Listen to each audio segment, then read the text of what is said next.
அன்னை ஸ்ரீ அரவிந்தருக்கு வணக்கம். அனைவருக்கும் வணக்கம். இந்த 2026ஆம் ஆண்டு மே மாதம் 22ஆம் தேதி வெள்ளிக்கிழமை காலை த சிந்தசிஸ் ஆஃப் யோகா என்ற ஆங்கில நூலை தமிழ் வழி யோக முறைகளின் ஒருங்கிணைப்பு என்ற தமிழ் வழியில் நாம் பயில்களை தொடர்கிறோம். ஃபர்ஸ்ட் இன்னைக்கு 315ஆவது பக்கம் ஆங்கில புத்தகத்தில் இருக்கின்றோம். கடைசி 2 பத்திகள், அதோட இந்த அத்தியாயமே முடிகிறது. நம்ம இருக்கும் அத்தியாயத்தின் பெயர் த பியூரிஃபைட் அண்டர்ஸ்டாண்டிங், புரிதல் தூய்மை, இல்ல தூய்மையான புரிதல். In the first place, we have seen that intellectual thought is in itself inadequate and is not the highest thinking. The highest is that which comes through the intuitive mind and from the supramental faculty. இப்போ நல்லா கவனிங்க. இப்ப நிறைய விஷயங்கள் சொன்னாரு, எப்படி எல்லாம் தூய்மை கடிகிறது. இதுக்கு முன்னாடி இருக்கிற 3 பத்தியில பாத்தீங்கன்னா, ஆசையின் காரணமாக புரிதல் மாறுகிறது, புரிதல் தடுமாறுகிறது, தவறாக போகிறது, தப்பாக போகிறது. அப்புறம் புலன் மனத்தாலும் தப்பாக போகிறது. அறிந்து கொள்ள வேண்டும் என்ற விழைவாலும், தப்பான விழைவாலும் கூட தவறான அறிந்து கொள்ளுதல் என்றதுனாலும், அதனாலதான் வள்ளுவர் கற்க கசடர அப்படின்னு சொன்னது தரும். கசடர இல்லாம இருக்கும்போது அந்த கசடான புரிதல் இம்பியூர்டு அண்டர்ஸ்டாண்டிங். கசடற்ற புரிதல் தான் பியூரிஃபைடு அண்டர்ஸ்டாண்டிங். இப்போ புது பொருள் கொடுக்கலாம். In the first place, we have seen that intellectual thought is in itself inadequate. இவ்வளவு நேரம் அதை பத்தி எல்லாம் சொல்லிட்டு, இன்டெலெக்சுவல் தாட்னா பகுத்தறிவுள்ள மனம், அதுவே பத்தாதுங்கிறார். inadequate அப்படின்னா பத்தாது, போதாது. We have seen that intellectual thought is in itself inadequate and is not the highest thinking. அப்ப மிக அது பகுத்தறிவான எண்ணங்கள் என்பது மிக உயர்ந்த ஒரு எண்ணம் கிடையாது அப்படின்னு சொல்றாங்க. இது ஃபர்ஸ்ட் பாயிண்ட். அப்போ அடுத்த ஒரு பாயிண்ட் பாருங்க, ஒரு ஹையஸ்ட்னா ஒண்ணுதான் இருக்க முடியும். ஆனா இங்க 2 சொல்றாரு. The highest is that which comes through the intuitive mind and from the supramental faculty. அப்ப ஹையஸ்ட் திங்கிங் எங்கப்பா இருக்குன்னு அப்படின்னு கேட்டோம்னா, is that which comes through the intuitive mind. இங்க நல்லா அந்த வார்த்தைகள் ரொம்ப உன்னிப்பா கவனிக்கணும். ஏன்னா இது எல்லாமே நம்மளுடைய புரிதல் பத்தி தான் இருக்கும். அதனால கொஞ்சம் நல்லா கவனமா கேளுங்க. மீண்டும் மீண்டும் வலியுறுத்தி சொல்றேன். ஏன்னா இது நம்ம எவல்யூஷன்ல பாத்தீங்கன்னா, மேட்டர் அப்படின்னு சொல்லக்கூடிய ஜடத்திலிருந்து உயிர் லைஃப் 2வது, அதுக்கப்புறம் மைண்ட் வந்திருக்கு. அப்ப மைண்டை எந்த அளவுக்கு தெளிவுபடுத்தணும் அப்படிங்கிறதுதான் அதுல இருக்கக்கூடிய விஷயம். அதனால நம்ம அதிகபட்சம் இதுல கவனம் செலுத்தினாதான் நம்ம அடுத்த நிலைக்கு போகக்கூடிய வாய்ப்பு இருக்கும். சரிங்களா? இப்ப intellectual thought is in itself inadequate and is not the highest thinking. The highest is that which comes through the intuitive mind. அப்போ நமக்கு ஒரு உள்ளுணர்வு மனம் என்று உண்டு. அந்த மனம் வழியாக அந்த மிக உயர்ந்த எண்ணம் வருகின்றது. அண்ட் எங்கிருந்து வருகிறது? From the சுப்ராமென்டல் faculty. அதிமன புலனிலிருந்து அது வருகிறது. ஃபேக்கல்டிங்கிறது புலன் என்று சொல்லலாம். அப்போ இந்த அதிமன புலனிலிருந்து அந்த உயர்ந்த எண்ணம், உயர்ந்த சிந்தித்தல், சிந்தனை எல்லாம் வருகின்றது. எதன் வழியாக அந்த உள்ளுணர்வு மனம் வழியாக வருகிறது. 2ஆவது பிரிச்சு சொல்றாங்க. அது ரொம்ப நல்ல எடுத்துக்காட்டா நம்ம சொல்றதுன்னா, சுப்ராமென்டல் ஃபேக்கல்டிங்கிறது முழு சூரியன். ஞான சூரியன் தான் நம்ம சொல்லுவோம். அனுமாருக்கு குருவா இருந்தவர் யாருன்னா சூரியன் தான் சொல்லுவாங்க. கேள்விப்பட்டிருப்பீங்கன்னு நினைக்கிறேன். ஸோ அவர் 7 குதிரை போட்டு போகும்போது பாடமும் நடத்திட்டே அந்தமும் இங்கெல்லாம் இந்த டிவியில சொல்லுவாங்க, வாக் அண்ட் டாக் அப்படின்னு, நடந்து கொண்டே ஒரு பேட்டி எடுப்பாங்க. அது மாதிரி தேரை ஓட்டிக்கிட்டே அவர் போகும்போது அதை பாடம் நடத்துனதாக ஒரு கதை சொல்லுவாங்க புராணத்தில். அப்போ அவர் ஞான சூரியன்னே ஒரு வார்த்தை இருக்கு. அது சுப்ராமென்டல் ஃபேக்கல்டி. அதுல இருந்து வர ஒரு கீற்று தான் அந்த உள்ளுணர்வு. இப்படி பார்த்துட்டோம்னா நமக்கு அந்த கீற்று நமக்குள்ள வரும்போது உள்ளுணர்வு தெரியுது. சூரியனே வந்ததுன்னா நமக்கு அது சுப்ராமென்டல் ஃபேக்கல்டி. இப்ப அந்த சென்டென்ஸ் திருப்பி படிக்கிறேன். In the first place, we have seen that intellectual thought is in itself inadequate and is not the highest thinking. The highest is that which comes through the intuitive mind and from the supramental faculty. அப்புறம் அடுத்ததுக்கு போகும்.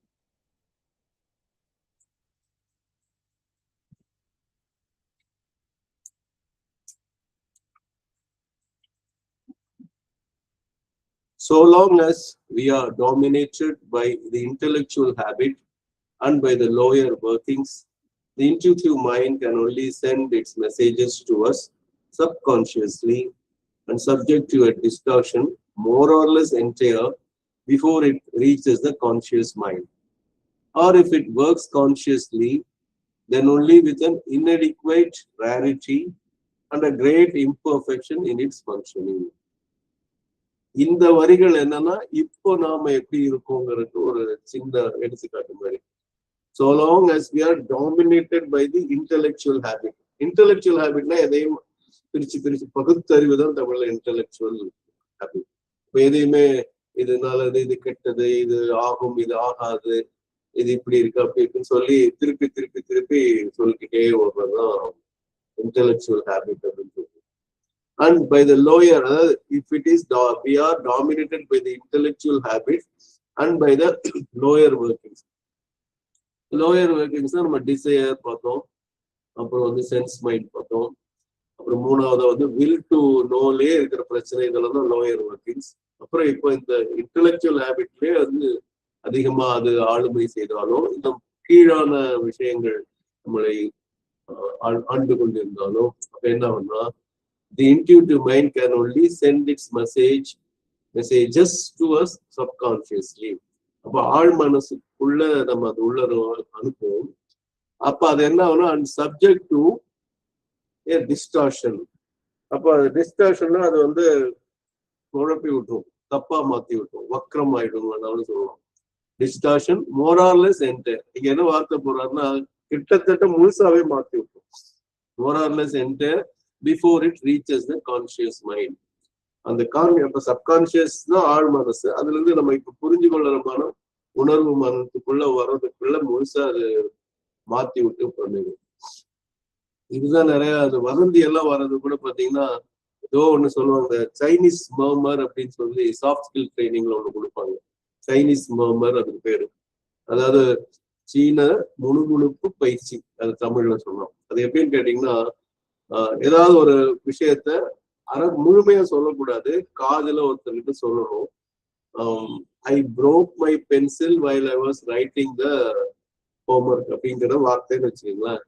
அப்போ அதை சொல்லுவோம், I was broking pencil. அதை வந்து வளர மாதிரி முழுசா சொல்லாம டூயிங் ஹோம்ஒர்க் அப்படின்னு ஏதாவது சொன்னோம்னா, அவங்க கேட்கறவங்க என்ன கேட்டாங்களோ அதை இப்போ 10, 20 பேர், 30 பேரோ 50 பேர் எவ்வளவுக்கு எவ்வளோ அதிகமா இருக்கும் அவ்வளவுக்கு அளவு கோளாறாகும். அப்ப முதல் ஆள் கிட்ட சொல்லுவோம், இது வந்து அறகுறையா தான் சொல்லுவோம், தெளிவா சொல்ல மாட்டோம், ரிப்பீட் பண்ண மாட்டோம், ஒரே ஒரு தடவை முணுமுணுக்கிற மாதிரி கேட்கறதே அறகுறையா இருக்கும். அவங்க என்ன கேட்டு புரிஞ்சுக்கிட்டாங்களோ அதை அடுத்த ஆள் சொல்லி அடுத்த ஆள் சொல்லி அடுத்த ஆள் சொல்லி கடைசி ஆள் கிட்ட போதுதான் முதல்ல சொன்னதுக்கும் கடைசியில சொன்னதுக்கும் எந்த சம்மந்தமும் இருக்கு. இதுதான் இங்கேயும் நடக்குது. இது வந்து அந்த சப்கான்சியஸ் மைண்ட்ல இருந்து அந்த கீழ் உணர்வும் அந்த பகுத்தறிவும் சேர்ந்து குழப்பி அது அப்படியே வந்து சுத்தமா மாறி போயிடும். Distortion more or less entire before it reaches the conscious mind. தெரியும் இல்லப்பா, or if it works consciously, அப்போ சப்கான்ஷியஸ் வராம நல்ல ஒரு உணர்வோடு வந்தா கூட then only with an inadequate rarity. இந்த வார்த்தைகள்லாம் சத்தியமா இப்படி எல்லாம் நினைச்சு எழுத முடியுமா, நமக்கு சந்தேகமா இருக்கும். அப்படி ஒரு வார்த்தைகள், ரேரிட்டி அப்படின்னு ஒரு வார்த்தை போடுறாரு. ரேரிட்டினா அது அபூர்வமா இருக்கும். அருமைங்கிற தமிழ்ல அருமையானது அப்படின்னு சொன்னா சூப்பர்ங்கிற வார்த்தைக்கு தான் நம்ம அருமைன்னு சொல்றோம். ஆனா அருமை என்ற அரிதானதுங்கிற சொல்ல இருந்துதான் சூப்பர்ங்கிற வார்த்தையே வருது. அதை நம்ம புரிஞ்சுக்கணும். அப்போ ஓகே,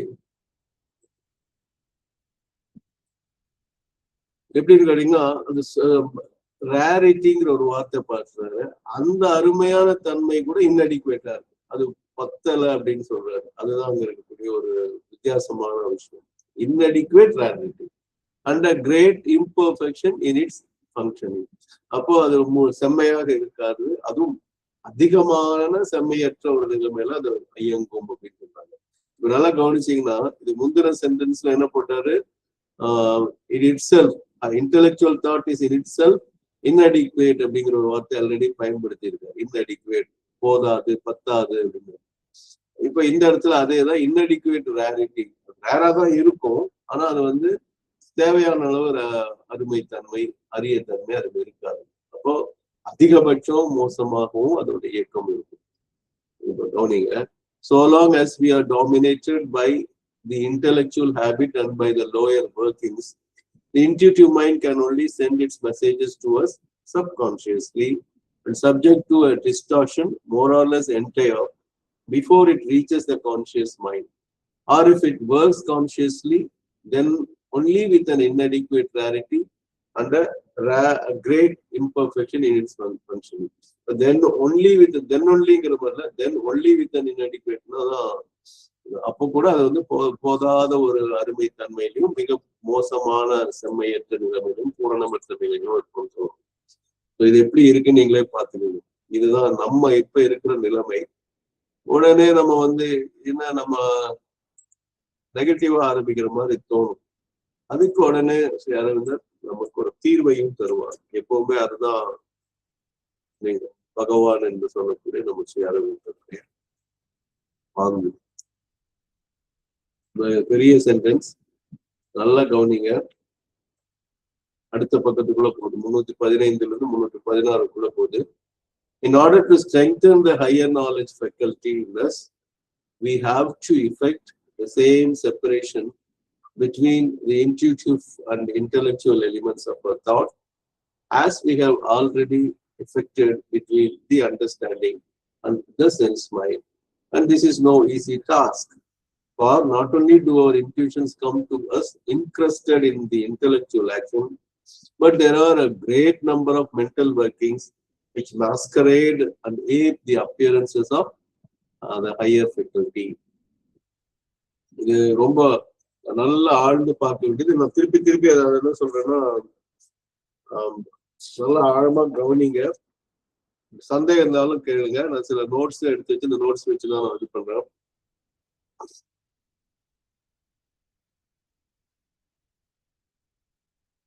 சரியா? இப்போ வந்து in order to strengthen the higher knowledge faculty, அப்போ அந்த உயர்நிலை அறிவு புலனை நாம் ஆற்றல் மிக்கதாக சக்தி மிக்கதாக மாற்ற வேண்டும் என்றால், we have to effect the same separation between the intuitive and intellectual elements of our thought.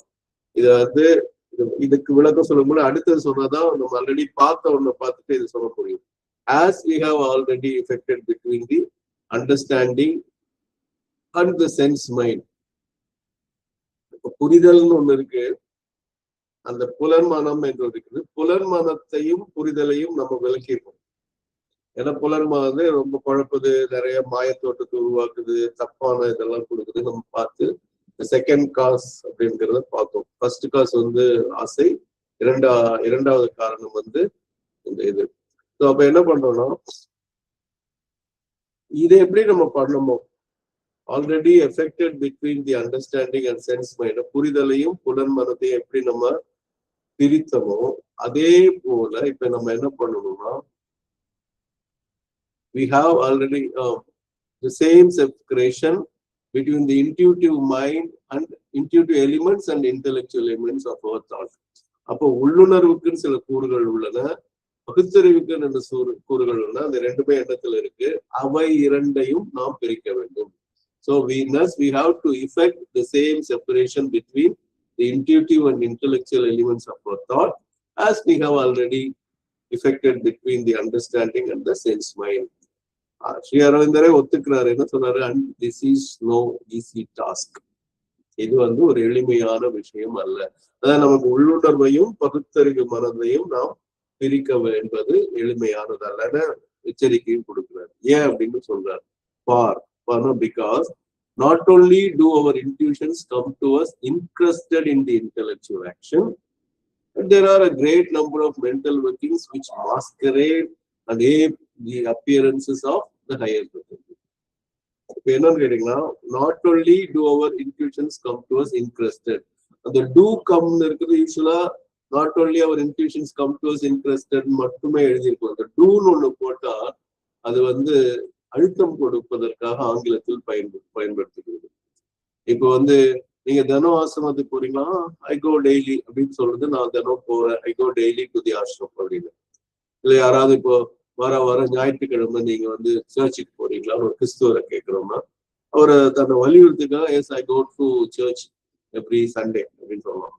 ஆனா அதை இன்னும் வலியுறுத்து ஐ டூ கோ டு, இப்ப நீ எல்லாம் போறியா, நீங்க பைபிளே தொடர மாதிரி தெரியல அப்படின்னு சொன்னா, no I do go to church every Sunday அப்படின்னா, நான் ஐ டூ கோ அப்படின்னா நான் கண்டிப்பா நிச்சயமா உறுதியாக நான் ஒவ்வொரு ஞாயிற்றுக்கிழமையும் மாதா கோயிலுக்கு நான் போய்கொண்டிருக்கிறேன், சர்ச்சுக்கு போகிறேன் அப்படிங்கிற இது வரும். அதே மாதிரி இங்க not only do our, not ஒன்லிக்கும் டூ வரும், அது இன்னும் அழுத்தமும் வரும். Not only do our intuitions come to us interested in the intellectually, but also usually வரும் இங்க ஸ்பிரிச்சுவல் வந்து அது ஆல்சோ வரும். But there are a great number of mental workings அப்படின்னு வருது. அப்போ do our intuitions come to us incrusted அப்படின்னா, கிரஸ்ட்னா அந்த இருக்குன தன்மை, இன்கிரஸ்டட் அப்படின்னா உங்களுக்கு நிறைய எடுத்துக்காட்டுகள் கொடுக்கலாம். ஒரே நிமிஷம் தான்.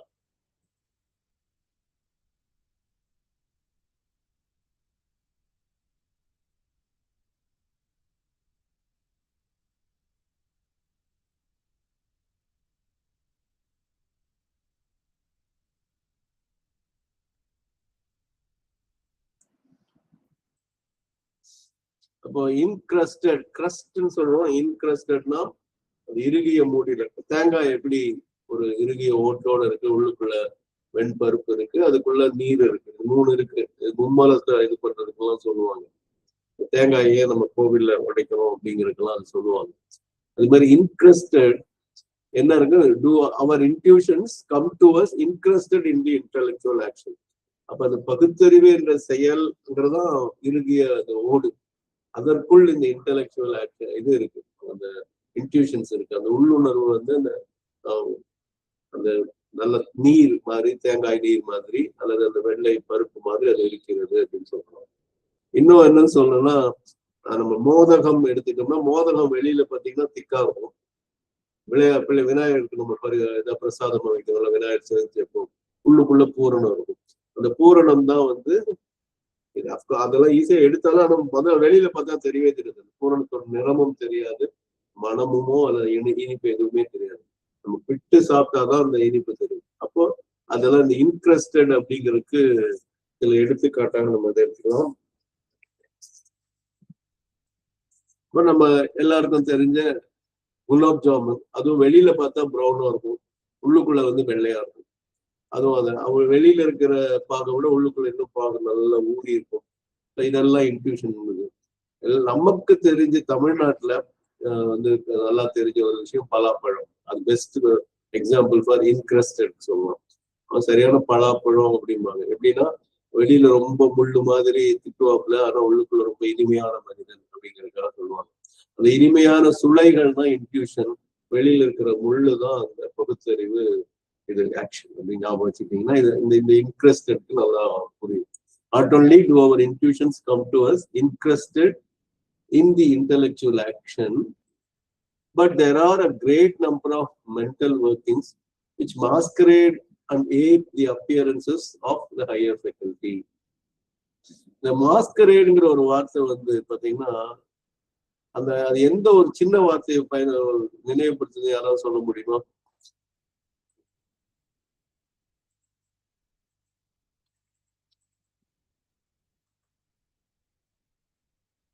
பதில் சொல்லுங்க தயவுசெய்து. மாஸ்கரேட் அப்படின்னா என்ன இது பண்றீங்க? சொல்லுங்க வசந்தாமா. எக்ஸாக்ட்லி, மாஸ் MASKங்கிற வார்த்தை இந்த மாஸ்கரேட் அப்படிங்கிற இதுதான் அவன்.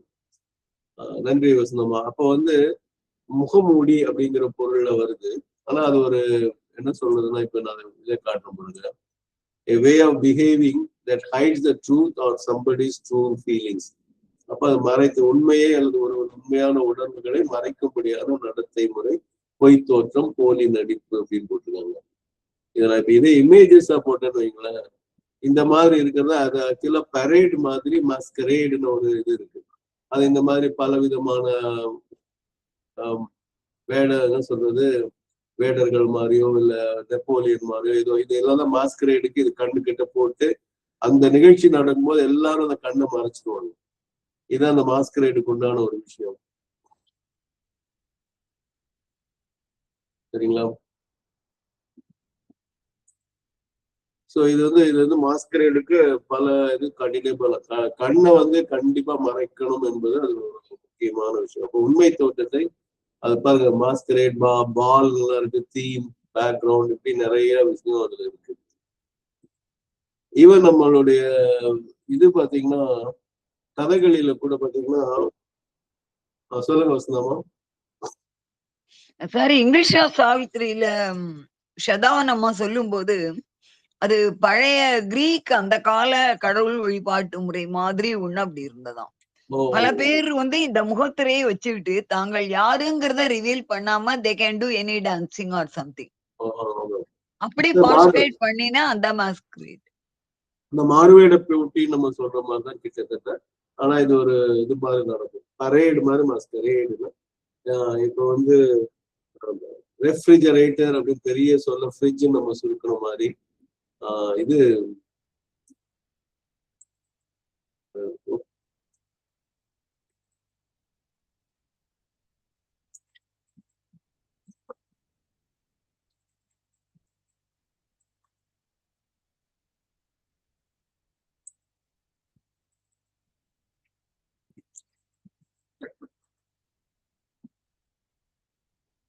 இந்த குழந்தைகளை தள்ளி போவோமே, அதுக்கு என்ன சொல்லுவோம்?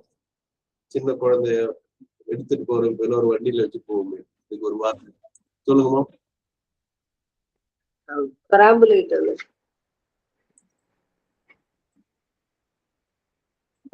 இருக்கும். அதுவும் இப்படிதான் நீட்ட வார்த்தையா இருக்கும். இல்ல பெராம்புலேட்டர் தான் சரியான நான் எதிர்பார்க்கிற வார்த்தை. அத வந்து ஒரு ஷார்ட் ஃபார்ம் வரும் பாருங்க, காட்டுறேன். பெராம்புலேட்னா குழந்தைய வச்சு தள்ளிட்டு போறதுக்கு. அதுக்கு ஷார்ட் ஃபார்ம் பாத்தீங்கன்னா பிரிம்னு சொல்லுவாங்க, பிராம்னு சொல்லுவாங்க. அதுதான் நான் பார்த்தேன். அதாவது பெராம்புலேட்டர்னா பெருசா இருக்கும், அது பிராம்னு ஆகும். அதே மாதிரி ரெஃப்ரிஜரேட்டர் ஃப்ரிட்ஜ் ஆகும்.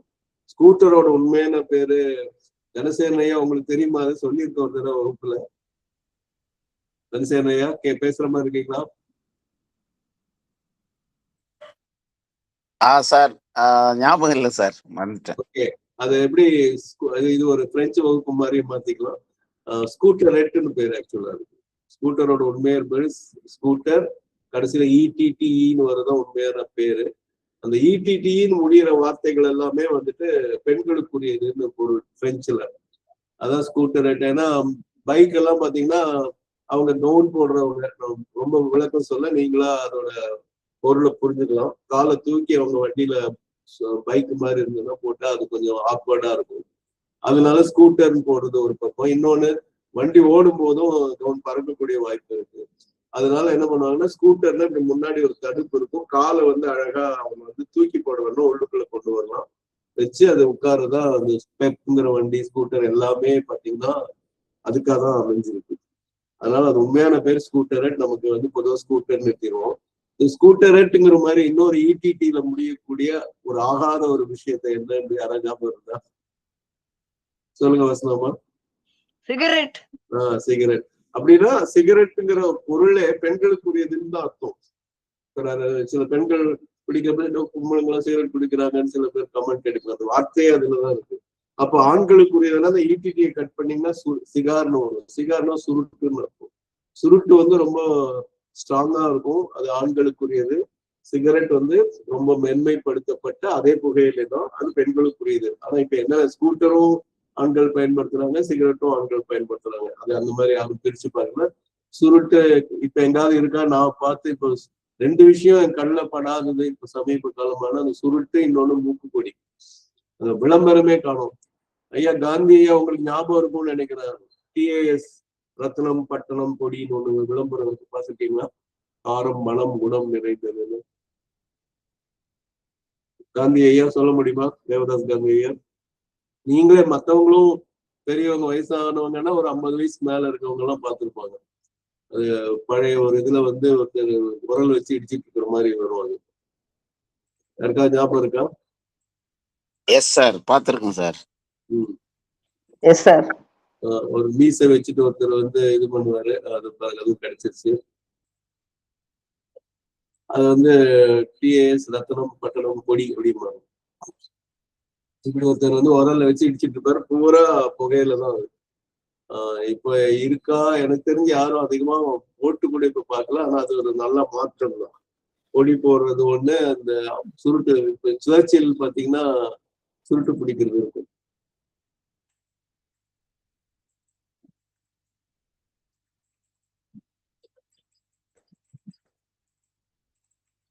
பெரிய சிகார் வச்சிருப்பாரு பாருங்க. இந்த மாதிரிதான் சர்ச்சில் வந்து சிகார் தான் வச்சிருப்பாரு. ஒரு சிகரெட்டே பிடிக்க மாட்டாரு. ஆனா போட்டோவை பார்த்தா நமக்கு பெருசா தெரியாது. பக்கத்துல என்ன சுருட்டோட ஸ்மெல் வந்து நம்மளால ஏத்துக்கிறது ரொம்ப கஷ்டமா இருக்கும், பழக்கம் இல்லாதவங்களுக்கு.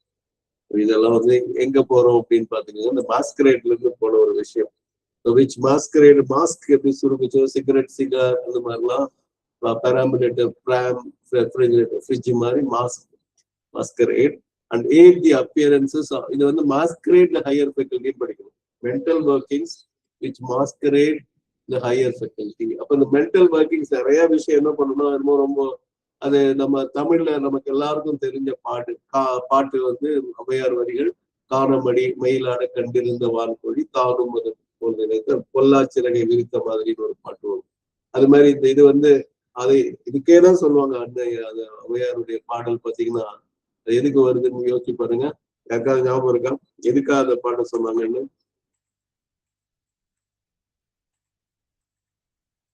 சரி, என்ன காரணத்துக்காக காண மயில சொன்னாங்கன்னு சொல்லுங்க.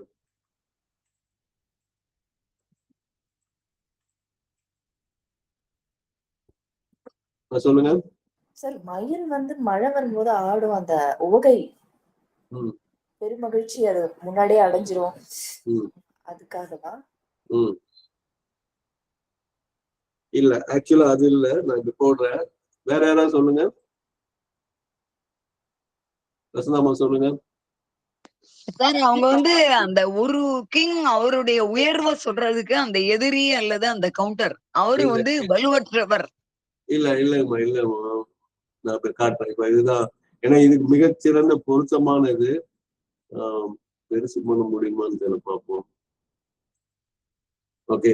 காண மயிலாட கண்டிருந்த வான்கோழி தானும் அதுவாக பாவித்து தானும் தன் பொல்லா சிறகை விரித்து ஆடினால் போலுமே கல்லாதான் கற்ற கவி. இங்க வந்து ராஜாவும் இல்ல, மழைக்கு சந்தோஷமா ஆடுறதும் இல்லை. கல்லாதான் கற்ற விட படிக்காதவங்க படிச்ச மாதிரி மேடையில பேசுறது வந்து அந்த மயில பார்த்து வான்கோழி பார்த்தா வான்கோழியும் அதே மாதிரி ஆடும், பார்த்துருப்பீங்கன்னு நினைக்கிறேன். அதுவும் தோகையெல்லாம் வச்சுட்டு அது இதெல்லாம் இருக்கும். இப்போ வந்து பாடி ஷேமிங் சொல்லி நம்ம வான்கோழியை கூட கேவலமா பேசக்கூடாதுங்கிற ஒரு வேற விதமான விழிப்புணர்வு இருக்கு மயிலை பார்க்கும்போது வான்கோழி. ஆனா அதனால காணனா காட்டில் இருக்கக்கூடிய மயில் ஆட கண்டிருந்த வான்கோழி, அதை பார்த்துட்டு இருந்த வான்கோழி தானும் அதுவாக பாவித்து, அதுவும் நானும் ஒரு மயில் தான் வந்து தானும் தன் பொல்லாச்சிறகை, அது வந்து நல்ல சிறகுகளை பொல்லாச்சிறகை விரித்து ஆடினால் போலுமே, அது மாதிரி ஆன மாதிரி இருக்கு. கல்லாதான் கற்றகவி அப்படின்னு சொல்லி வருது. இப்போ இந்த இடத்துல அது பாருங்க, மாஸ்கரேட் ஏப் தி அப்பியரன்சஸ் ஆஃப் ஹையர் ஃபேக்கல்டினா, அந்த தோகை வந்து மயிலின் தோகை வந்து ஹையர் ஃபேக்கல்டின்னு வச்சுக்கிட்டீங்கன்னா, ஏப் தி அப்பியரன்ஸ் வந்து காண மயில், அது தன் பொல்லாச்சிறகை விரித்த மாதிரி. பிரியாமா இப்போ கிளாரிட்டி இருக்கா? இதுதான் உண்மையான பொருள். ஓகே. இதெல்லாம் வந்து நம்மளை பொறுத்து நம்ம பாதையை மாத்தி விட்டோம். இப்ப திருப்பி அதை படிக்கிறோம்.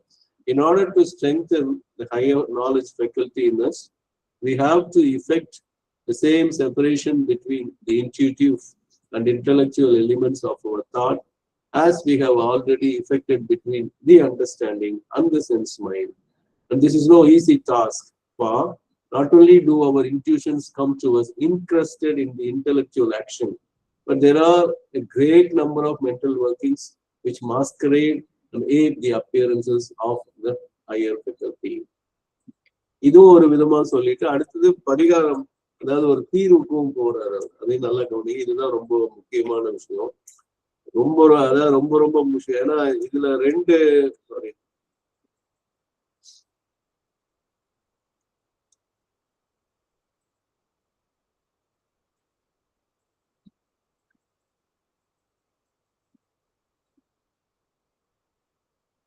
The remedy is to train first the intellect to recognize the true intuition, to distinguish it from the false, and then to accustom it when it arrives at an intellectual perception or conclusion, to attach no final value to it, but rather look upward, refer all to the divine principle, and wait in as complete a silence as it can command for the light from above.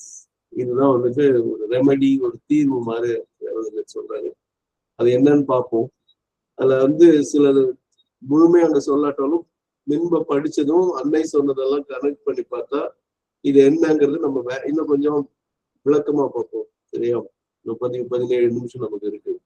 To remedy, the remedy is to train first the intellect to recognize the true intuition. பகுத்தறிவுக்கு இதுதான் உள்ளுணர்வு என்று அதுக்கு அடையாளம் தெரியணும். முதல் விஷயம் அது. அதுக்கப்புறம் to distinguish it from the false and then to accustom it. அப்போ இன்னொரு விஷயம் என்னன்னா, அது பொய்யான உள்ளுணர்வு கூட நமக்குள்ள தோணும். ஏன்னா முன்னாடி நம்ம பார்த்தோம், இம்பியூரிஃபை என்னன்னா ஆசைனாலோ அல்லது புலன்மானத்தாலேயோ அல்லது வில்ட்டனோ அல்ல தப்பானாலோ என்ன ஆகும்னா ஒரு ஃபால்ஸ் இன்ட்யூஷன்லாம் நம்மளே இது பண்ணிட்டு அப்படிதான் கடவுளே இப்படிதான் சொல்றேன் நம்ம ஆசைக்கு செய்யறது. இப்ப யோசிச்சு பாருங்க, இரண்யகசிபு வந்து கடவுள்கிட்டதான் வரம் வாங்கிறாரு.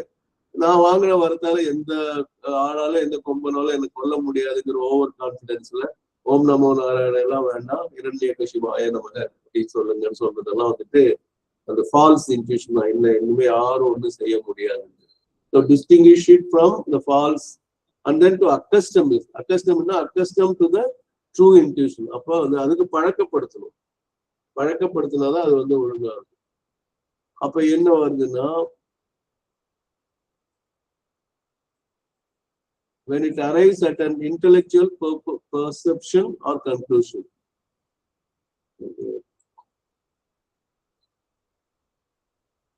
Okay. When it arrives at an intellectual perception or conclusion, அப்போ வந்து பகுத்தறிவால புரிந்து கொள்ளுதல், பெர்செப்ஷனை புரிந்து கொள்ளுதல், பெர்சீவ் பண்றதுன்னு உணர்தல் வச்சுக்கலாம். ஆர் இன்டெலெக்சுவல் கன்க்ளூஷன், பகுத்தறிவு இதுதான் அப்படின்னு ஒரு முடியும். யூஸ்வலா இந்த முடிவு வரும்போது நம்ம என்ன பண்ணுவோம், நம்ம அதுக்குன்னு ஒரு ஃபைனல் வேல்யூ கொடுத்துருவோம்.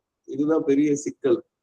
இதுக்கு நிறைய விளக்கம் எனக்கு இப்ப தெரிஞ்சதெல்லாம் நான் சொல்றேன். நான் அப்போ நோ ஃபைனல் வேல்யூ. நம்ம என்ன பண்ணுவோம், எதை எடுத்தாலும் ஒரு டேக் பண்ணிடுவோம். இவரு ஒருத்தர் குடித்து கொண்டிருந்தாலும் அவன் கெட்டவனா தான் இருப்பான், சிகரெட் குடிச்சா கூட அவன் கெட்டவனா தான் இருப்பான், ரொம்ப இனிமையா பேசுறவன் அவன் ஏமாத்துறவனா இருப்பான், ஆனா அவன் ரொம்ப நல்லவன் பண்ணுவான். இப்படி எல்லாம் நிறைய நாகரிகமானவன், நல்லா ட்ரெஸ் பண்ணியிருக்காரு, அதனால அவர் நல்லவனா இருப்பாரு. இதே விஷயமா வேற விஷயமா அண்ணன் என்ன சொல்லுவாங்கன்னா, சைத்திய புருஷனோட நம்ம தொடர்பு கொண்டோம்னா, சைத்திய புருஷன் வந்து ஒரு நம்ம கடலூர் சீனிவாசன் ஐயா வங்கியில செஞ்ச மாதிரி ஒரு டச் ஸ்டோன் அப்படின்னு சொல்ல போறது.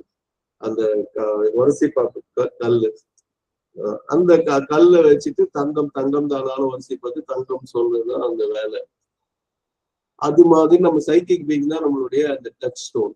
அப்ப ஏதோ ஒரு விஷயம் வந்தாலோ இல்ல ஒரு ஆள் வந்தாலோ நம்ம வந்து இந்த மாதிரி இதனால நல்லவன் இதை கெட்டவன் சொல்றதோ இல்லை இந்த நிகழ்ச்சி வந்து நல்லது கெட்டதுன்னு சொல்லாம இது கூட பார்க்கணும். அந்த சைக்கிக் பீயிங்கோட பார்த்தா நல்ல வைட்டா இருந்ததுன்னா எடுத்துக்கலாம். இது வந்து பழகணும், சும்மா ஒரே நாள் அது வந்து பயிற்சி ஆகணும். அதுக்கு பிறகு அந்த ஆள் நல்லவர் அல்ல அந்த நிகழ்ச்சி நல்லது என்பது சைக்கிக்கோட பார்த்தோம்னா நமக்கு தெரியும். அது அந்த மாதிரி ஒரு விஷயத்தை தான் இங்க intellectual perception of conclusion to attach no final value. அது சைக்கிக் வந்து எப்பவுமே வலியுறுத்தி வேற சொல்லாது, அது ஒரு முக்கியமான குணம் அதுக்கு. மற்ற வயிற்றுல எல்லாம் இருந்ததுன்னா இதெல்லாம் என்ன, இதெல்லாம் செய்ய முடியாது, நம்மளால முடியாதா, எவ்வளவோ செஞ்சுப்போம், இதெல்லாம் பெரிய விஷயமா அதெல்லாம் வயிற்றுல சொல்லும். ஆனா சைக்கிக் அந்த மாதிரிலாம் இது பண்ணாது, பந்தம்லாம் பண்ணாது. அமைதியா ரொம்ப ரொம்ப ரொம்ப அமைதியா சொல்லும். அதை கேட்கறதுக்கு நம்ம கிட்ட மனசுல அமைதி இருக்கும். அதை வந்து ஏற்றுக்கொண்டு வரணும். அதை ஃபால்ஸா உண்மையானது தெரிஞ்சுக்கணும். இதெல்லாம் தான் அதுல இருந்து வரும். Attach no final value to it but rather look upward. அப்வர்ட்னா இங்க வந்து இறைவனை நோக்கி மேல் நோக்கி பார்த்தல்.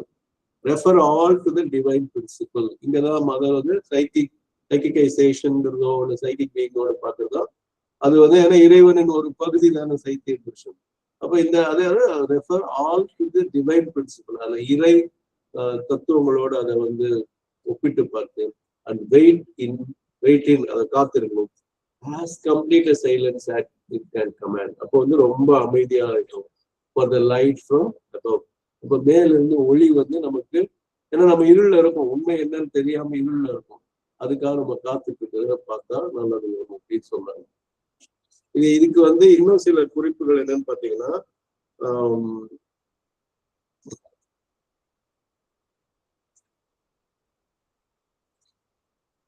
முதல்ல வந்து இது என்னன்னா நிறைய சில விளக்கம் என்னன்னா, குவிஸ் எல்லாம் நடக்கும்போது பாத்தீங்கன்னா, குவிஸ் நடக்கும் இதெல்லாம் இப்போ இருக்குன்னு நினைக்கிறேன். கேள்வி பதில் இருக்கும். இது டெலிவிஷன் கண்டுபிடித்த அது எந்த ஆண்டு, நாலு இப்ப கோன்பது எங்க பதினெல்லாம் இருக்குல்ல, அந்த மாதிரி ஒரு கேள்வி கேட்டா டக்குன்னு சில நேரங்கள்ல நம்ம அவங்க என்ன கேட்பாங்க கேள்வி கேட்டு பதில் வரும். அந்த அளவுக்கு வேகமாக போகக்கூடிய தன்மை இருக்கும். ஆனா அது உள்ளுணர்வுலாம் நம்ம நினைச்சுக்குவோம். ஆனா அது உள்ளுணர்வு இல்லை. அது என்னன்னு பாத்தீங்கன்னா, அதே மாதிரி ஒருத்தர் வந்து சதுரங்கம்ங்கிறது செஸ் விளையாட்டை வந்து ரொம்ப வருஷமா விளையாடி அதுலயே ஊறி இருக்காருன்னு வச்சுக்கோங்க. எதிராளி வந்து ஒரு மூவ்மெண்ட் ஆன உடனே இவர் வந்து அடுத்த ஸ்டெப்ப உடனே பண்ணுவாரு. ஏன்னா நிறைய சொல்லுவாங்க பெர்மிட்டேஷன் காம்பினேஷன் சொல்லுவாங்க, பல வாய்ப்புகள் இருக்கும். ஆனா இந்த விளையாடி விளையாடி அனுபவமா இருக்கிறது சரியான இது வரும். அது ஆக்சுவலா இன்ட்யூஷன் நம்ம நினைப்போம் பாக்குறவங்களுக்கு, எப்படி உடனே என்ன மாதிரி ஒரு மூவ்மெண்ட் பண்ணியிருக்கா நமக்கு தோணும். ஆனா அது என்னன்னா, அந்த பல பாசிபிலிட்டி கடகடன்னு அது வேகமா மூளை வேலை பண்ணி இதுதான் மூவ்மெண்ட் அப்படின்னு கொடுத்துரும். அந்த மாதிரி பல காரணம் வந்துச்சுன்னா அது இன்ட்யூஷன் கிடையாது. அது நல்லா புரிஞ்சுக்கணும். அப்புறம் இது வந்து பண்டில் ஆஃப் இன்டெலெக்சுவல் ஹேபிட்ஸ் அப்படிங்கிறாங்க. பல வகையான அந்த பகுத்தறிவு பழக்கங்களில் ஒரு தொகுப்பு, ஒரு கொத்து மாதிரி இல்லை, அதுல இருந்து முடிவு வருதுன்னு அர்த்தம். இன்ட்யூஷன் வந்து ஒரே அடியில காட்டி விட்டோம். இதெல்லாம் பல இப்படி போலாமா அப்படி போலாமா, அதை நம்ம டெய்லி பாருங்க இதைதான் பண்ணிட்டு இருக்கோம். ஏதாவது ஒரு பிரச்சனை வந்துன்னா 100 சொல்யூஷன் நமக்குள்ள வரும். இந்த சொல்யூஷன் எடுக்கிறது நம்ம திணறிட்டு இருக்கோம். ஆனா இன்ட்யூஷனுக்குலாம் அப்படிலாம் இதுதான்ப்பா சொல்யூஷன் அது சொல்லிவிடுவாங்க. சரிங்களா? அடுத்தது வந்து இன்னொரு விஷயம் என்னன்னா, உடல் வந்து இதெல்லாம் அந்த பழைய இதெல்லாம் வந்து வரக்கூடியது. உடம்பு வந்து பாத்தீங்கன்னா சில பேரெல்லாம் இப்படி தியானம் எல்லாம் பண்ணி இப்படி ஆடிக்கிட்டே இருப்பாங்க, கொசு அடிப்பாங்க, யாரும் நடந்துகிட்டே இருப்பாங்க, இல்லாட்டி இப்படி சொல்லி இருக்கு, ஏதோ ஒண்ணு நடக்கும். ஆனா நம்ம சீக்ரெட் நாலேஜ்ல படுத்துப்போம், அப்படியே ஒரு மார்பிள் பெடஸ்டல் மாதிரி அப்படி ஸ்டெடியா பாறை மாதிரி இருக்கணும் அப்படின்னு சொல்லுவாங்க. அதுக்கு எடுத்துக்காட்டா நம்ம சுவாமி விவேகானந்தர் சொல்லுவாங்க, எல்லாம் கொசு அப்பிட்டு இருக்குமா, கடிச்சுக்கிட்டு அப்படியே ஃபுல்லா, ஆனா அவரு பாட்டு தியானம் பண்ணிட்டு இருந்திருப்பாரு அப்படின்னு சொல்லுவாங்க. அந்த மாதிரி முதல்ல இந்த ரெஸ்ட்லெஸ் ஹேபிட் இருக்கு இல்லையா, பாடிய, அதை வந்து ரெஸ்ட் ஆகிறதுக்கு யோகாசனம் பண்ணாலும் அது உடம்பு அடங்கும். ரிலாக்ஸேஷன் டெக்னிக் சொல்லக்கூடிய சவாசனம் சொல்லுவோம், அது படுத்து ஒவ்வொரு பகுதியாக ரிலாக்ஸ் பண்ணிட்டு வந்தாலும் உடம்பு அமைதியாகும். இது ஒரு பக்கம். அடுத்தது வந்து சொல்லணும், உடம்பே இனிமே இந்த மாதிரி கண்டபடி ஆடும். குழந்தை எப்படி பேசாம உட்காருப்பா, அங்கேயும் ஓடாத. சில குழந்தைலாம் வெளியில ஓடிடுச்சுன்னா டிராபிக் இருக்கிற இடத்துல வந்து பெரிய விபத்து ஆயிடும். அதனால அவங்க வந்து கதவை திறந்து போகாத, பூட்டி வைப்போம், அந்த மாதிரிலாம் செய்யற மாதிரி உடம்புக்குள்ள அந்த அமைதியாகும் தன்மையை நம்ம முதல்ல உடம்புக்கு. ரெண்டாவது இதை பார்க்கணும், நம்ம உணர்ச்சி வந்து வயிற்றல். அது என்ன பண்ணும், நமக்கு ரொம்ப கோபம் வரக்கூடிய தன்மை இருக்கலாம், இல்ல பொறாமை வரக்கூடிய தன்மை இருக்கலாம், இல்லாட்டி எரிச்சல் வரக்கூடிய தன்மை இருக்கலாம், போர் அடிக்கிற மாதிரி இருக்கலாம், இல்லாட்டி பயம் இருக்கலாம். இப்படி பல உணர்ச்சி சம்பந்தப்பட்ட நெகட்டிவ் திங்ஸ், எதிர்மறையான விஷயங்கள். அப்ப அது வந்த உடனே நமக்கு விலகி எல்லாம் இங்க அந்த உடம்பு ரிலாக்ஸ் பண்ணும்போது நம்ம வந்து பின்வாங்கிதான் உடம்பு ரிலாக்ஸ் பண்ணி, அது எல்லாமே இந்த செப்பரேஷன்ல தான் இருக்கு. அதே மாதிரி இந்த உணர்ச்சியும் நம்ம பின்வாங்கி, இது வந்து கோவப்படுற, நீ பயப்படுற, இதெல்லாம் போர் அடிக்குது, எல்லாம் கேட்கறது, இந்த மாதிரி விஷயங்கள் எல்லாம் சொல்லி அதை வந்து உணர்ச்சியை வந்து மட்டுப்படுத்தி அடக்கிறதுல அதை வந்து திருவுரு மாற்றம் மாதிரி செய்யணும். நம்ம உடம்பு வந்து அமைதிப்படுத்திக்கணும், அப்புறம் உணர்ச்சி. இதுல என்ன ஒரு பெரிய சேலஞ்சுன்னு கேட்டீங்கன்னா, இந்த மனதை வந்து பயிற்சி கொடுக்குது. இப்போ இதுக்கு முன்னாடி உடம்புக்கு நம்ம யாராவது ஒருத்தர் பதில் சொல்லலாம், சவாசனம் செய்யும் போது எதை வச்சு நம்ம சவாசனம் செய்யணும் சொல்லுங்க. நான் சொன்னேன்ல, இப்ப பாதமே நீ நல்லா எனக்கா வேலை செஞ்ச, நன்றி, அமைதியாகுது, கை பிரியாமா சொல்லுங்கம்மா. உடல் தான் சார், பிசிக்கல் தான். பிசிக்கல் தான். ஆனா எது வந்து ஆர்டர் பண்ணுது, ப்ளீஸ் ரிலாக்ஸ் ரிலாக்ஸ், உடலை வந்து ரிலாக்ஸ். அதே மாதிரி இப்ப நீங்களே பதில் சொல்லுங்க. இப்ப நான் வந்து கோபமா இருக்கேன், கோபம் பின்னுக்கு வாங்கன்னு சொல்லுங்க, எது சொல்லுவோம்? மனம். அப்ப அந்த ரெண்டையும் மனம் ஆள முடியும். ஏன்னா உடலை விட வயிற்றலை விட மனம் உயர்ந்தது. ஆனா மனத்தை எப்படி அடக்க முடியும்னு யோசிப்பாரு. புரியுதா? அது அது ஒரு பின்வாய். அது வந்து நீ இப்படி நினைக்கிற அப்படி நினைக்கிறேன்னு சொல்லும்போது அது பார்ப்போம். தன்னைத்தானே அதை எப்படி கண்ட்ரோல் பண்ணணுங்கிற ஒரு பெரிய கேள்வி ஆகும். அதுக்கு ஒரே வழி இந்த சைலன்சிங் தான். புரியுதா? மற்ற பாருங்க, principle weight in as complete a silence as it can command. அப்ப அமைதியாக இருந்தால்தான் அந்த இது வந்து மனம் மனம் அடங்கினாதான் நமக்கு நல்லா புரியும். ரிப்பீட்டடா இப்ப அடுத்த பத்தியிலையும் சைலன்ஸ் தான் வேத வாக்குன்னு முடியும். சாவித்திரி வரி the adoration of the divine மதர்ல in absolute silence sleeps and absolute power அப்படிம்பாங்க. அந்த பவர் இருந்துச்சுன்னா தூய்மை தன்னை போல வந்துடும், புரிதல் தன்னை போல வந்துடும். இதெல்லாம் ஞாபகம் வச்சுக்கணும். இப்போ இந்த கடைசி வரிகள்ல but rather look upward, refer all to the divine principle and wait in as a complete a silence as it can command for the light from above. இதுல இந்த சண்முக வடிவேலுன்னு ஒரு ஐயா வந்து ரொம்ப அழகா பட்டிமன்றத்துல எல்லாம் பேசுவாரு. எப்பவுமே நகைச்சுவையா தான் பேசுவாரு. அவர் வந்து சில நேரம் இந்த பகுத்தறிவாதிகளோட பேசும்போது ஒரு கேள்வி கேட்பாரு, சொல்லுவாரு. மாணவர் கேட்பாரு, அது அந்த இரண்யன் இது வந்து அந்த இரண்டை கஷ்போட அண்ணன் வந்து பூமியை வந்து பாய் மாதிரி சுருட்டிட்டாரு அப்படின்னு சொல்லுவாங்க. அப்போ பையன் கேட்டானா, பகுத்தறிவோட ஒரு கேள்வி கேட்டான். அவர் பாய் மாதிரி சுருட்டினாரு, எங்க நின்று சுருட்டினாரு? உலகத்தை விட்டு வெளியில நின்று சுருட்ட முடியும் அப்படிங்கிற இவருக்கு பதில் தெரியல. பதில் தெரியாம திணறி போறாரு. அப்ப திணறி போய் அவர் என்ன கேட்கிறாரு, நீ ஹோம்ஒர்க் பண்ணியா அப்படின்னு கேட்டோம்னா அவன் பண்ணியிருக்க மாட்டான். பண்ணல, பெஞ்ச் மேல ஏறிது. அவன் எந்திரிச்சு நிற்கும் போது பக்கத்துல கூட சொல்லலாம். இதுல என்ன கொடுமைனா, வாத்தியாருக்கு நமக்கு பதில் தெரியலனாலும் நம்ம பெஞ்ச் மேல நிற்கிறோம், அவருக்கு தெரியலன்னா நம்ம தான் நிற்கணும்னு சொல்லி முடிப்பாரு அவரு. எப்பவுமே அந்த மாதிரி சொல்றாரு. இதுல என்ன இது சொல்றேன்னா, பாயை சுருட்டுறதுன்னா அது உலகத்தை பாய் மாதிரி சுருட்ட முடியாது, ஆனா அந்த மாதிரி ஒன்று வரும். அது மாதிரி இதுக்கு முன்னாடி நம்ம மனம் அப்படிங்கிறது உடலை ரிலாக்ஸ் பண்ணி அமைதிப்படுத்துச்சு, உணர்வுகளையும் அமைதிப்படுத்துச்சு. ஆனா மனத்தையே மனம் அமைதிப்படுத்தினா அது எப்படி முடியாது? அந்த பாய் சுருட்டுற மாதிரிதான், அதுவே தன்னைத்தானே. அதனால அதுக்கு மிகச்சிறந்தது நம்ம பார்த்து இந்த first major spiritual experience of Sri Aurobindo, Sri அரவிந்தரின் முதல் ஆன்மீக அனுபவம் அது வந்து அமைதிதான். அதுதான் அடிப்படை. நீங்க எல்லாருமே ஞாபகம் வச்சுக்கோங்க. அப்போ refer all to the divine principle and wait in as complete a silence as it can command. எந்த அளவுக்கு அந்த அமைதியை கொண்டு வரக்கூடிய அதுக்கு வந்துட்டு எதுக்காக நம்ம wait for the light from above. மேல இருந்து அந்த ஒளி வந்ததுன்னா அது எல்லாத்தையும் தெளிவுபடுத்துது. ஒளி என்றால் தெளிவு தான். அது இப்ப அடுத்த சென்டென்ஸ் படித்து முடிக்க முடியும்னு நினைக்கிறேன். பார்ப்போம்.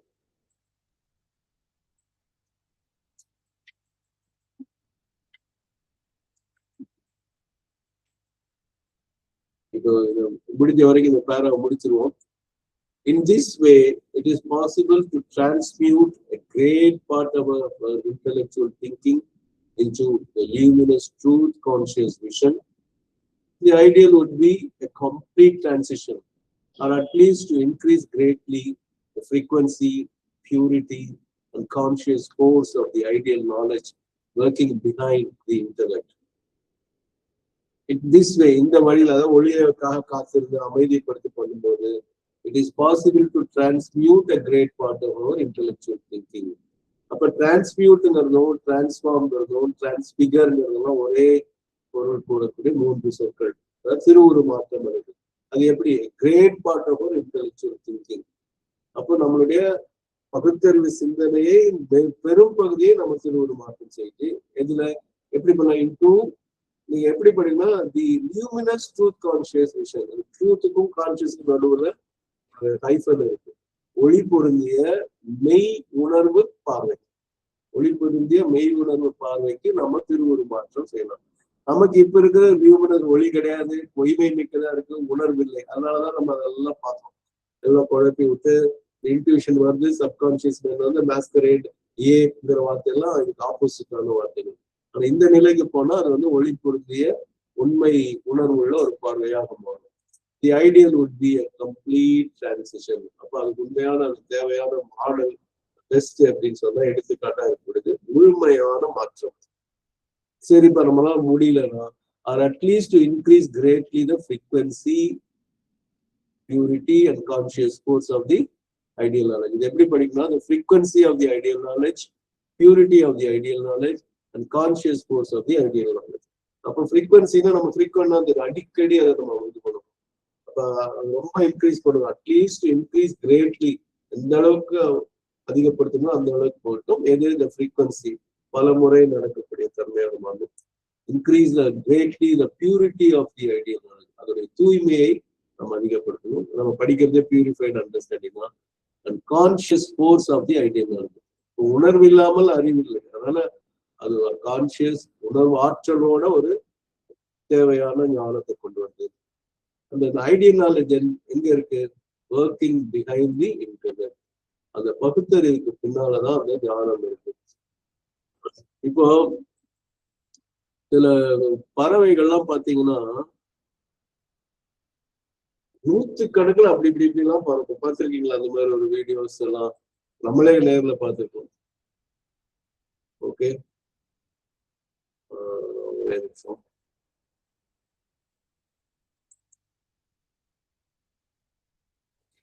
அந்த நாளைக்கு என்ன பண்ண, அந்த பறவை காட்சியை போடுறேன்.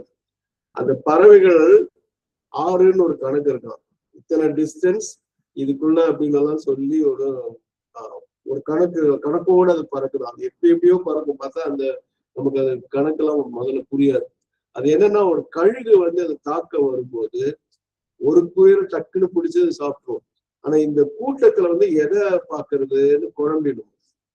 அப்போ அந்த பறவைகள் மொத்தமாவே ஒரு ideal knowledge working by behind the intellect. அப்போ ஏதோ ஒரு இது அதை தூண்டி சொல்றது. இன்ஸ்டிங்க்ட் நீங்க சொன்னா கூட அதுலயும் ஒரு ஐடியல் நாலேஜ் பின்னாடி இருக்கு.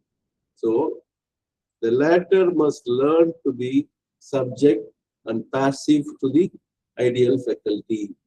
அப்ப லேட்டர்னா இது என்னவா இருக்கும் சொல்லுங்க யாராவது? ஏன்னா ஃபார்மர்ல LATER லேட்டர் கிடையாது. லேட்டர்னா அப்புறம் LATTR ஃபார்மர், FORMER ஃபார்மர், அப்புறம் லேட்டர்னு இருக்கும். கொஞ்சம் வேகமாக பதில் சொன்னீங்கன்னா மணி 6 ஆயிடுச்சு. சொல்லுங்க வசனமா. The intellect. Exactly. அப்ப the intellect must learn to subject to the ideal faculty. The intellect must learn to be passive to the ideal faculty. அப்ப அந்த ஐடியல் ஃபேக்கல்டி இப்படிதான் இருக்கணும் அப்படிங்கிற இதுக்கு நம்ம என்ன பண்ணோம், அதற்கு அடிப்படைய வேண்டும். எது? பகுத்தறிவு. அப்புறம் பாசிவ் அப்படின்னா போன தடவை பார்ப்போம். ஏன்னா 2 பாசிவ் இருக்குன்னு அந்த சென்டென்ஸ் முடிஞ்சது. அதுல முதல் பாசிவ் தான் சொல்லியிருக்காரு. இப்போ 2வது பாசிவ் அடுத்த பத்தி சொல்லி அத்தியாயமே முடியும். ஏன்னா பாசிவ்னா நம்ம ஆக்டிவா இல்லைன்னு அப்படின்னு அர்த்தம். ஆக்டிவா இல்லாம அப்படி அமைதியா இருக்குன்னா அது செய்ய வேண்டிய வேலை அது செஞ்சிடும். அதான் இப்ப சமீபத்துல பரமஹம்ச யோகா சொல்லுவாங்க இல்லையா,